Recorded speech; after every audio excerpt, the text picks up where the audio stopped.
Okay, I had already started to replace all the electrolytic capacitors on this. This is just a frequency counter clock module out of a Cobra 2000, which is a CB radio. And I thought, you can see there's actually one cap's already been installed, but I thought, this would be a good place to, I'm trying to every once in a while get a soldering how-to series posted, and I thought, oh, this is I guess a good example, because this can be one of the more difficult boards to do, even with proper equipment. It's double-sided, so we have circuit traces on the bottom, which is normal, but we also have circuit traces on the top. So if you look closely down in there, you can see there's lots of little traces all over the place down in there. Running in between all the ICs, they're everywhere, underneath all the ICs. So all these parts are soldered on both sides of the board. Now there's lots of ways to do this. To be completely honest with you, when I first started working on stuff, before I had any high dollar equipment, I used nothing but a soldering iron. It's time consuming, it can be difficult, and yeah, there do stand a very good chance of damaging circuit traces, but in a pinch, it works. Do I recommend it? No, but then again, I now have proper equipment. But like I say, I used to do it myself years and years ago, so I can't I can't fault it too bad. So the trick to doing, actually not just double-sided, even single-sided. So this holds true for anything. You can replace components with nothing more than a soldering iron, and I call it the walking method, because that's basically what you're doing. You're walking the old part out and walking the new part in. Like I say, it has its drawbacks. The mainly only real drawback is that you do stand a really good chance of damaging circuit traces.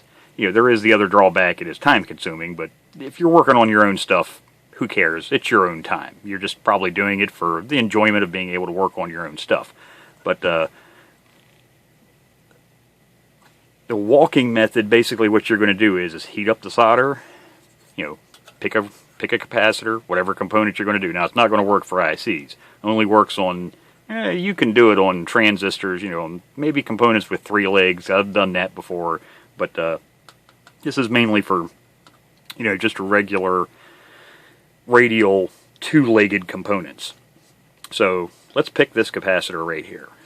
I haven't done this for years, so you have to bear with me. We'll just have to see how well I used to do this. Now, one of the first tricks I found was, especially with an old board like this, no matter, even if I'm using the proper soldering equipment, I always like to add some fresh solder to it. It's oxidized, it's a little old, so it never hurt. And for another reason is these were wave soldered, and you might be able to see there's some of these, there's really not a lot of solder there, which isn't a problem because it's soldered the whole way through the circuit board. Now remember, these are double-sided boards and the holes are through plated. So there's solder the whole way through the barrel to the trace on the, to the pad on the top side of the board. So, but there's not a lot to get your soldering iron on to be able to do this walking method, or even desoldering. If there's not enough solder, even a proper, desoldering iron like this is a, what the hell model is this one? This is a SX90, the Pace SX90. Even if you're using something like this, you still it still doesn't really work that great, because it has to be able to melt the solder for starters. If there's hardly anything there for it to melt, well, it's not going to work either. So you can probably notice right there, there's some fresh solder right there, there's some fresh solder right there, there's some fresh solder right there on a couple of those pins. I actually just soldered that on there, so I can desolder with this iron. So we're going to do the same thing doing this walking method. So give the tip a wipe. Remember, clean, clean, clean. We're always all about clean. Add a little bit of fresh solder down here.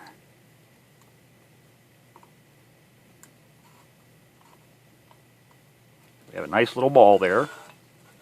Now, what I do is stand it up.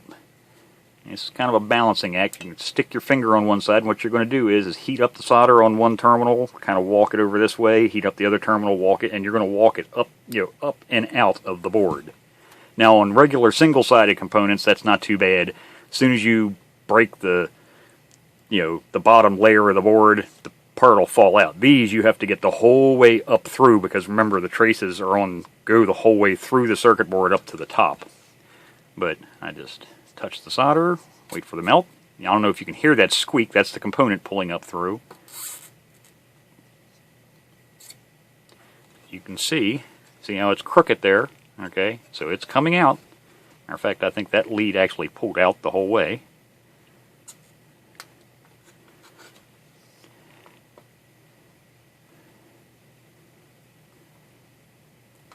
Okay, and there it is. And you can see a lot of that solder stuck to it. So now we can see what we need here, a 22 microfarad. And of course I don't have any of those actually sitting out. Like I say, this was kind of an afterthought. Let me grab some 22s. Okay, now instead of having to walk all of that lead length down through those holes, do yourself a favor. Clip a little bit of them off and save yourself some time and hassle. And the main thing is less heat on the circuit board. Now I still always like to leave the positive lead a little bit longer, just as a good indication when I'm sticking it in there, so I don't screw up, which one goes where. So positive's still the longer one, even though the body's marked. Still, just personal. Not only that, it's a little bit easier if you start the one and you can walk the other one down onto the spot. So now let's get that setting in there, and this is kind of a balancing act, and that's why I like doing the one lead at a time. Now I can come in here, heat that up. It went in. Turn it over. It's kind of tricky doing this with a camera in the way. It's tricky to start with. And come over to the other one. I felt it go in. There's a lead popping through on the positive. Here comes the negative.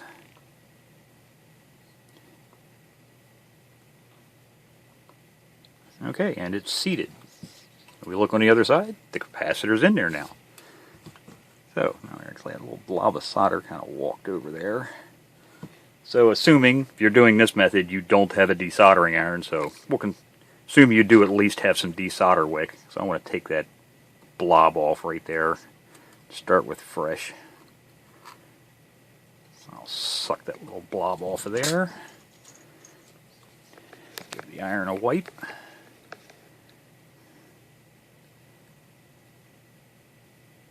Now, when you're doing soldering double-sided boards, leave your soldering iron on a little bit longer, because you got to remember, you're not just soldering just a little trace on the top. The solder has to melt down through the barrel to the top of the trace as well. So a lot of times when you apply your solder, you'll all of a sudden notice, whoop, it disappears. Well, that's where it disappeared to, into the through hole in the top of the board. So there's that one installed. Actually, that positive lead is actually a little bit long. Remember, I did actually cut that one a little long. Look at that. Yep. So that's in there now. Now, to do them properly, with proper equipment. Best way to do that, like I say, very little solder. So even this is going to have a hard time sucking it if it can't heat the solder up to start with, because it can't make good thermal contact. So it's always a good idea or good practice to apply some new solder so you have a considerable, or enough that the tip of your desoldering iron can do its job properly. So I'd already done a couple of these, and if you'll notice, just like when I'm marking bad solder joints, I do the same thing with these. That way I don't have to keep flipping it over and over and over and over. I'll just go ahead with a Sharpie. I've actually marked the tips of all of the electrolytic capacitors, just the tips of them, with a red Sharpie, so I can easily see them. Just a little time-saving method. And a little bit of solder.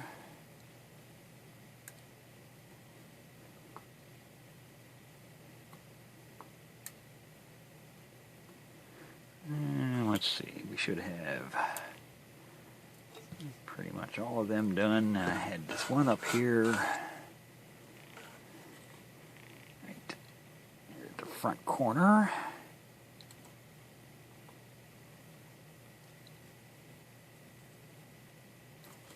Okay.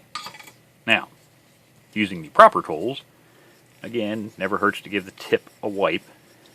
So that way there's nothing interfering with the contact of the tip and the solder. So we'll find a cap. Let's take this little guy right here. The guy had already done those leads. I just need to reposition the camera here slightly, because I like doing these when I'm using a desoldering iron. I like to do my desoldering with the board standing up, or at least at some angle. Now these irons work fine coming straight down, but you're working against gravity. And you got to remember, this is lead and tin, so it's not like you're sucking up light fluffy peanuts, packing peanuts or something. You're sucking molten hot metal straight up in the air. So any desoldering iron, doesn't matter how good it is, the problem you can run into is clogs in the element back in through. Now these are extremely non-prone to doing that, because let me grab my little trays here. You can see this is these are some of the later, or the most recent versions that Pace has. And this tip, you can see how far, hold it right about where it would go, right about there. Okay, so it goes way back in, and then it also has this little flare on the end, and the idea is it breaks this. The molten solder gets through the tube, it blows out into the collection chamber, and then inside, in case you've never seen one of these, it's actually there. You can see down in there or not, there's the tip sticking through, so it actually sticks into the collection chamber, and it collects into this little disposable cardboard tube. Now, I just happen to have a bunch of these. Normally, I do not use these. I don't want to say they're wasteful. They are convenient. Once it's full, it's basically stopped sucking. This gets filled up. You stick the new one in, push the old one out, throw this in the trash can, and you can hear it's full of solder. But I normally use the glass chamber in these. So I just happen to run across a bunch of these. I got them cheap as shit. So why not? I'll go ahead and use them. So in any case, stick our collection chamber cartridge back in there. Drop it back in the handpiece. And that releases the back seal, so it's pushed tight up against there now. So, like I say, I like doing these standing straight up because, like I say, then you're not trying to work against gravity. Come up to our terminal here. Give it a little wiggle while you're doing that. Now, you don't know if you can see that or not. There's the terminal. You can see it wiggling in there. Okay, so it's completely loose. Now, when you suck the solder out, I think some people make a mistake when they get proper actual desoldering irons. They just stick it on, wait for the solder to melt, push the button or foot pedal. I can use either with this. I can either use this button on the handle piece, on the hand piece itself, or I actually have a foot pedal I can use. And that's personal preference, really. Let me get this tip out of the way. Push my rack back. And like I say, the problem is people just come straight in. Your solder, you may suck out the majority of the solder, but the problem is it sweats. It's kind of like sweating a pipe joint. The two metals, the lead and the through hole, or the pad, are still in contact. So a little bit of solder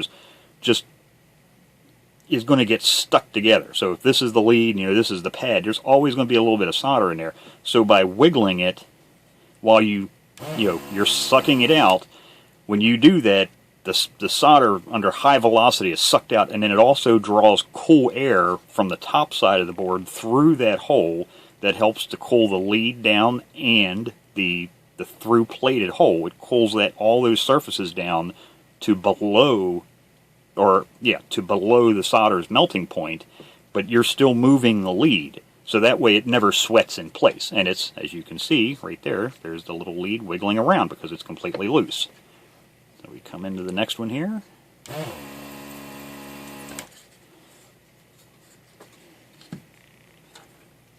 Just pull that little guy out the top. And it's another, what do we got here? Another 22.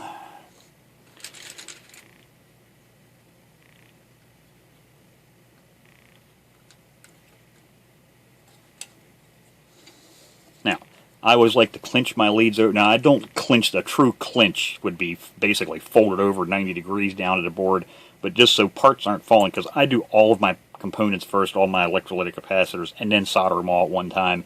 Just speeds up the flow when you're doing this for a living.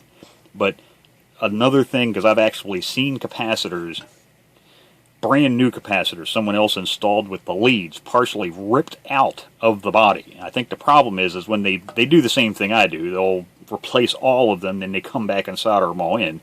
So they clinch the leads over or bend them over a little bit so they don't fall out. But the problem is they grab them and they're kind of rolling them. They're actually pulling up on the lead. You got to remember, if you're rolling this thing over, you're getting a lot of mechanical force, and you can actually you can start to rip the terminal out of the bottom of the electrolytic capacitor. So yeah, I try to just kind of grab it and push it over to the side. You can see it's still wiggles in there. It's still loose. It's not. I didn't pull real hard up on it when I did that. So just be careful when you do that. Well, let's pick another one here. That should be these two right here.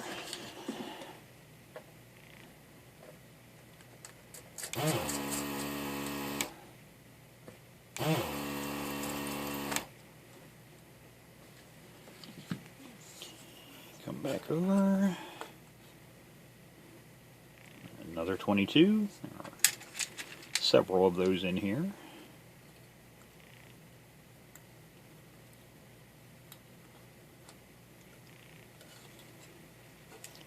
Now you can desolder these with a desoldering wick.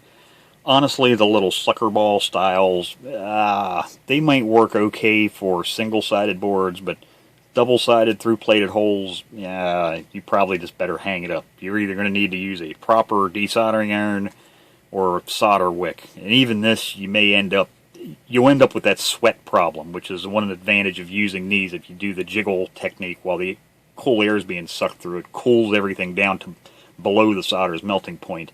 When you're using this, there's still going to be a little bit of solder in there, so you might have to just lightly touch the tip of it with a hot soldering iron until it falls out. But like I say, the sucker ball style, yeah, probably not going to be too good on doing this style.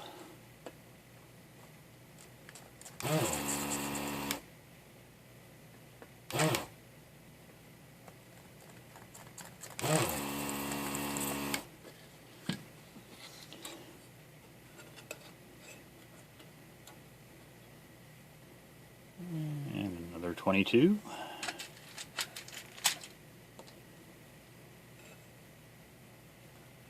So you can see how using the proper equipment makes life so much easier. Like I say, that walking method, it works. It gets the job done. It's just a time-consuming process.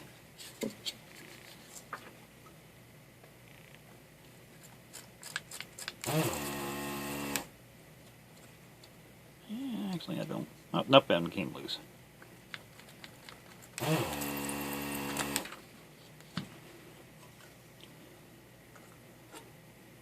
And a 220.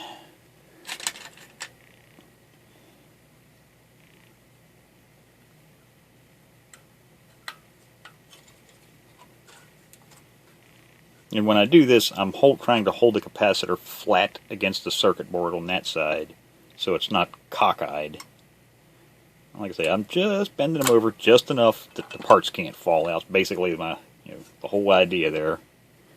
Let's see, I hadn't reflowed the solder on those yet.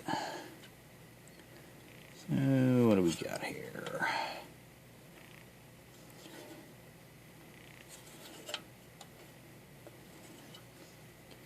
Should be that one and that one. Mismarking two of them.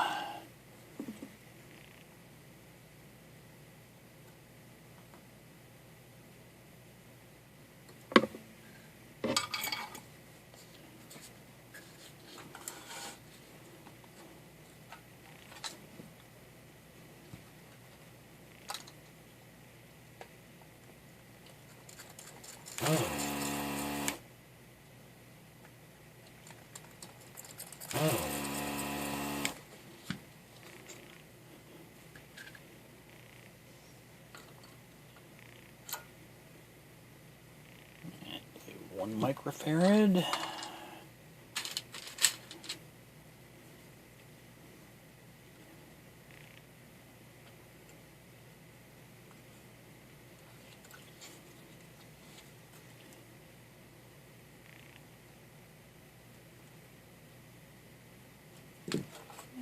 we got? One left. It's the one up here.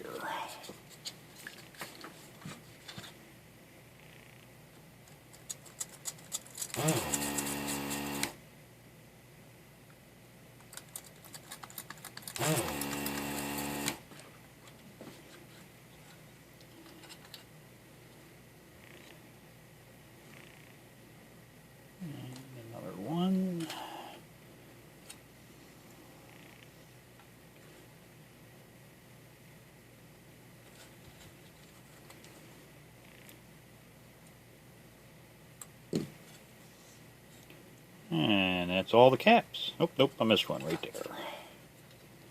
And I had already applied some fresh to those.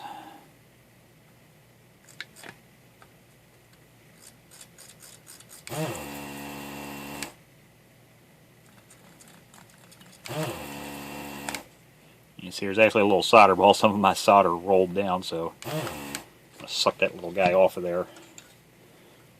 Don't want solder balls rolling around in there when I'm done.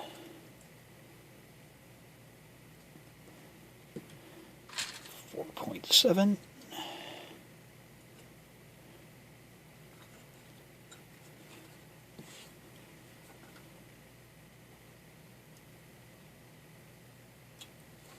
Okay. And we now have all the electrolytic capacitors changed. Now I am going to go ahead and change the Zener diode right there to a 1 watt version, a little bit larger. And I'll do my seconds modification to this, because in case anyone else hasn't seen that, I think I made a separate video on that. Like I say, this is a frequency counter and clock module out of a Cobra 2000 GTL CB radio. The clock displays currently, in this configuration, minutes and seconds. And if you install, grab a pointer here. Like I said, I did a whole separate video on this, so I don't need to go into great detail. But this hole right here, I'd already sucked the solder out, so the holes were open. But normally there'll be solder in those two holes. But between this hole and this hole, if you install a diode across there with the band facing that direction, this side, so where your two main connectors are, that's the non-banded side, but stick a diode in those two holes and you will add seconds to your display, so it'll have hours, minutes, and seconds. Just that simple. Simple little 4148 or like a 519, just small switching diode. Doesn't need to be anything special, just a little 1 cent diode. But so there you go. Like I say, I thought I'd already started it, but I thought, well, this would be a good place to show some of the techniques for desoldering on double-sided boards, especially ones that have some oxidation. Now, if it was new production, I probably really wouldn't have needed to add any fresh solder, but like I say, since it's oxidized, I can see it. It's not, the solder, original solder that's on here is not nice and shiny and brilliant like it would have been, the day it was done. And I don't want to dwell on this any longer than I have to with the desoldering iron, because I don't want to damage the circuit traces and have, stand a chance of lifting the pads and off of the board. So,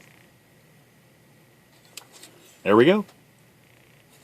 So, I'll get this one posted, and next, I'll probably do a separate video on soldering, using, selecting tip size, different solders.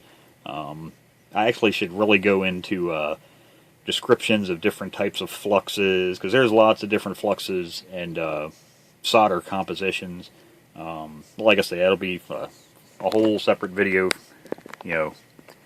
But this was mainly on desoldering old, nasty, oxidized, double-sided circuit boards. So I hope you find this useful.